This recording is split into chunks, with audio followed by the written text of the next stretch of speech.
This man, Benjamin Taylor, has been charged, is facing murder charges. Markayla Johnson and her 2 children. She met him online, y'all. I don't know what had happened, but he murdered him. He is now back into Charlotte. Okay? Now the family and the friends, they gather for the homecoming service. Markayla Johnson and her 2 kids. This is Lanita Gill.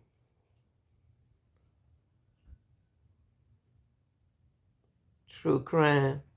Let's talk about it. Today's service for Johnson and her children. And tonight, WBTV's Erica Linsford has more and is joining us live from CMPD headquarters. And Erica, this case, it's really been an emotional roller coaster for so many people. What are you hearing from the family, and what do we know about the suspect? Yes, John, as you mentioned, it was very emotional indeed for everyone who attended.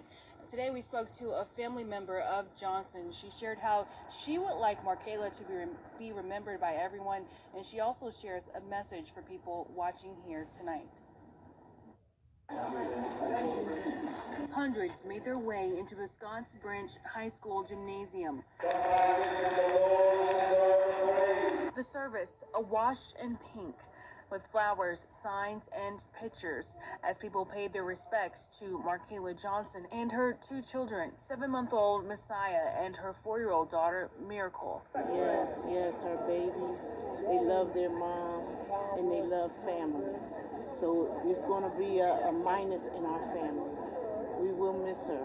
Among those attending the service in Somerton, South Carolina, was Markayla's great aunt, Carol Tyndall. She's a sweetheart of a person. Will give you the shoes off her feet and walk beside you with that. She will give her less. She was a sweethearted person. CMPD announced it found the remains of Johnson and her 2 children in an apartment back on March 16th. After that press conference, her family spoke with us, saying they believe she was taken advantage of. Tyndall says she's hoping women walking in Markayla's footsteps gain the courage to walk in a new direction before it's too late. Is there anyone out there have experienced any type of domestic violence in any type of way? Get help. Don't close your lips to that. Get help. And as we mentioned, Markayla first came to Charlotte fall of last year to be with a new man she met online. An unknown person came in early November to bring her and both children back to Myrtle Beach. The Johnsons then left Myrtle Beach again in late January to return to the same apartment. And the warrant shows that outside of text messages, Markayla last spoke to the redacted person on January 20th. That person says the text messages that followed did not match normal communications. And 3 were reported missing to police on March 3rd. The family went to the apartment on the 5th to try and make contact with no luck. And then the next day, a wellness check at the apartment found no necessary items to care for a child or a baby. CMPD requested the public's help on the 8th of March, and police found what are believed to be their bodies this past Friday. Her family spoke to media the next day. She was a good person, and everybody knows Kaylin would do anything for you. She didn't deserve this. Okay, y'all can remember this story right here. The beautiful Markayla Johnson and her 2 children. They have some documents, some clear documents and picture of what happened at the moment of her murder. The young man is now is transported back to North Carolina. He's been in North Carolina correctional. Okay, let's listen here. Some more information.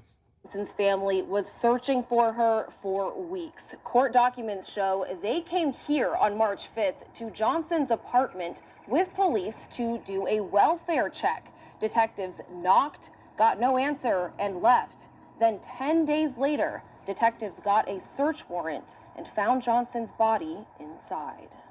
She was a good person, and everybody knows Kaylin would do anything for you. Expressing their pain after their search came to an end.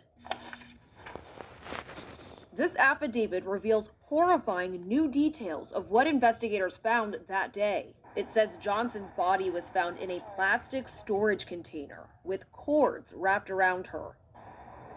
Detectives also found multiple used air fresheners and candles in the home. Fans were on and the air conditioning was set to 62 degrees. The next day, investigators say they found the bodies of Johnson's children, 4-year-old Miracle and 7-month-old Messiah, in bags in the trunk of Benjamin Taylor's car. Records say Taylor has a criminal history of domestic violence and lived with Johnson in their Northeast Charlotte apartment. That's it. He was arrested in California the day after Johnson's body was found, and 10 days after the police allegedly spotted him on surveillance video fleeing North Carolina on a bus. Taylor was extradited to Mecklenburg County, and today a judge denied his bond after prosecutors called him a danger to the city. In Northeast